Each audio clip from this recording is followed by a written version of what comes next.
क्या आपने कभी सोचा है कि अचानक कई विदेशी एयरलाइंस अमेरिका से अपने कदम क्यों पीछे खींच रही हैं? न कोई बड़ी खबर, न कोई आधिकारिक ऐलान, बस चुपचाप एक एक करके अंतरराष्ट्रीय फ्लाइट्स गायब हो रही हैं। अमेरिकन एयरलाइंस और यूनाइटेड एयरलाइंस ने कुछ रूट्स सस्पेंड कर दिए। अमेरिकन एयरलाइंस ने कतर की राजधानी दोहा और फिलाडेल्फिया के बीच की फ्लाइट्स को रोक दिया। वजह? कोई तूफान नहीं, कोई तकनीकी दिक्कत नहीं, बल्कि कुछ और जो अमेरिका के हवाई सफर को जड़ से हिला रहा है। प्ले एयरलाइंस, जो आइसलैंड की एक प्रमुख एयरलाइन है और सालों से अमेरिका के साथ अपनी कनेक्टिविटी बनाए हुए थी, अब अक्टूबर से अमेरिका में अपनी सभी उड़ानों को पूरी तरह बंद कर रही है। आप सोच सकते हैं कि शायद ये किसी मौसमी फैसले का हिस्सा हो, लेकिन नहीं। प्ले एयरलाइंस ने अमेरिका ही नहीं, बल्कि कनाडा से भी अपने ऑपरेशंस समेटने का ऐलान कर दिया है। यानी जिन शहरों में उन्होंने सालों तक निवेश किया, यात्रियों के भरोसे को कमाया, अब वहां से बिना किसी शोर शराबे के पूरी तरह वापसी कर रहे हैं। इसी के साथ साथ कनाडा की जानी मानी एयरलाइन एयर कनाडा ने भी अमेरिका के लिए अपनी 5 मुख्य रूट्स को रद्द कर दिया है। बोस्टन, बाल्टीमोर, न्यूयॉर्क, डेट्रॉइट और टैंपा जैसे बड़े शहर, जो ट्रैवल और बिजनेस दोनों के लिए काफी अहम माने जाते हैं, अब सीधी इंटरनेशनल फ्लाइट्स से कटते जा रहे हैं। इन शहरों के एयरपोर्ट्स पर इंटरनेशनल फ्लाइट्स की रौनक अब अतीत की बात लगने लगी है। और ये कोई छोटा बदलाव नहीं है। ये बदलाव धीरे धीरे पर बड़े असर के साथ हो रहा है। और ये लिस्ट यहीं खत्म नहीं होती। WestJet, Lufthansa, Air France, Flair जैसे बड़े नाम भी चुपचाप अमेरिका से दूरी बना रहे हैं। अब सवाल उठता है, ऐसा क्यों हो रहा है? कोई अंतरराष्ट्रीय पाबंदी नहीं लगी, न ही कोई पॉलिटिकल तनाव दिख रहा है। फिर आखिर ऐसा क्या हो गया कि एयरलाइंस अमेरिका जैसे विशाल ट्रैवल मार्केट से पीछे हटने लगी हैं? असल वजह है मुनाफा, या कहें मुनाफा न होना। ये सब बोर्डरूम डिसीजन है। बड़ी बड़ी टेबलों पर बैठे एग्जीक्यूटिव्स जब आंकड़े देखते हैं और पाते हैं कि अमेरिका में अब पहले जैसा पैसा नहीं बचा, तो वो वहां से हटने का फैसला कर लेते हैं। एयर कनाडा ने तो अपने अमेरिकी रूट्स से 3 लाख से भी ज्यादा सीटें हटा दी हैं।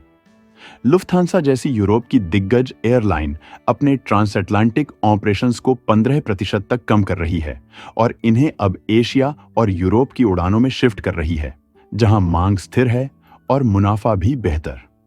अब जरा सोचिए, जब इतनी बड़ी एयरलाइंस अमेरिका से अपना बोरिया बिस्तर समेटने लगेंगी, तो इसका असर सिर्फ आसमान में नहीं, जमीन पर भी महसूस होगा। यह सिर्फ सीटें कम होने की बात नहीं है। यह हजारों होटल वर्कर्स की नौकरी, एयरपोर्ट स्टाफ की तनख्वाह, टैक्सी ड्राइवर की कमाई, म्यूजियम की टिकट बिक्री और लाखों डॉलर के टूरिज्म टैक्स की कहानी है। बफलो, डिट्रॉइट और सियाटल जैसे बड़े शहरों में होटल रेवेन्यू 10 से 12% तक गिर चुका है। कम फ्लाइट्स मतलब कम टूरिस्ट्स, कम टूरिस्ट्स मतलब कम होटल बुकिंग्स, कम टैक्सी बुकिंग्स, कम रेस्टोरेंट विजिट्स, यानी कम रोजगार। और इसका सीधा असर पड़ता है स्थानीय इकोनॉमी पर, टैक्स कलेक्शन पर और शहर के विकास पर। लेकिन यहां बात सिर्फ कम टूरिज्म तक सीमित नहीं है। बात यह है कि दुनिया अब अमेरिका आना ही नहीं चाहती। और जब दुनिया एक देश में आने से कतराने लगे, तो समझ जाइए कि वो देश अब ग्लोबल ट्रैवल ग्रिड से बाहर होने लगा है। एमिरेट्स, कटार एयरवेज और टर्किश एयरलाइंस जैसी मिडिल ईस्ट की कंपनियां इस खाली होती जगह को भर रही हैं। लेकिन ध्यान दीजिए, ये बैलेंस करने नहीं, बल्कि मौके का फायदा उठाने आ रही हैं। अमेरिका का बेल्टीमोर वॉशिंगटन इंटरनेशनल एयरपोर्ट अब गंभीर संकट से गुजर रहा है। कभी इंटरनेशनल ट्रैफिक से गुलजार रहने वाला यह एयरपोर्ट अब लगभग सुनसान होता जा रहा है। बड़ी बात यह है कि यह कोई छोटा रीजनल एयरपोर्ट नहीं है। बेल्टीमोर अमेरिका के ईस्ट कोस्ट पर एक अहम ट्रैवल हब रहा है, जहां से हर साल लाखों यात्री घरेलू और अंतर्राष्ट्रीय यात्राएं करते थे। लेकिन अब एक के बाद एक एयरलाइंस इस शहर को छोड़ रही हैं और एयरपोर्ट की इंटरनेशनल टर्मिनल्स वीरान होती जा रही हैं। इसके पीछे की वजह सिर्फ सुरक्षा या तकनीकी नहीं है। असली वजह है मुनाफे की कमी, घटती बुकिंग्स और अमेरिका को अब एक अनिश्चित बाजार के रूप में देखा जाना। जब इंटरनेशनल एयरलाइंस को अमेरिका में टिकने का कोई फायदा नहीं दिखता, तो वो शहर दर शहर, टर्मिनल दर टर्मिनल पीछे हट रही हैं। जब अमेरिकी एयरपोर्ट्स, खासकर बेल्टीमोर जैसे बड़े हब्स से एक के बाद एक विदेशी एयरलाइंस बाहर निकल रही हैं, तो हमें यह देखना होगा कि इन सीटों और रूट्स का विकल्प आखिर कहां शिफ्ट हो रहा है। और जवाब है चीन और यूरोप। जहां अमेरिका की इंटरनेशनल कनेक्टिविटी कमजोर हो रही है, वहीं चीन तेजी से अपनी हवाई ताकत बढ़ा रहा है। चाइनीज कैरियर्स जैसे एयर चाइना, चाइना ईस्टर्न और चाइना सदर्न अब नई लंबी दूरी की उड़ानें शुरू कर रहे हैं, लेकिन अमेरिका के बजाय उनका focus south east Asia, middle east और ब्रिक्स देशों पर है। मतलब ये कि जब यूरोपीय एयरलाइंस अमेरिका से धीरे धीरे कदम पीछे खींच रही हैं, तो वो सिर्फ अपनी उड़ानें बंद नहीं कर रही, बल्कि पूरी रणनीति के साथ अपने रूट्स को चीन, भारत और उनके रणनीतिक साझेदार देशों की ओर डायवर्ट कर रही हैं। अब लुफ्थांसा, एयर फ्रांस जैसी जानी मानी यूरोपीय कंपनियां अमेरिका को एक भरोसेमंद मार्केट नहीं, बल्कि एक नो ग्रोथ जोन की तरह देखने लगी हैं। लुफ्थांसा के अधिकारियों ने साफ तौर पर कहा है कि अमेरिका से आने वाली पैसेंजर डिमांड अब प्लेटो यानी स्थिर हो चुकी है।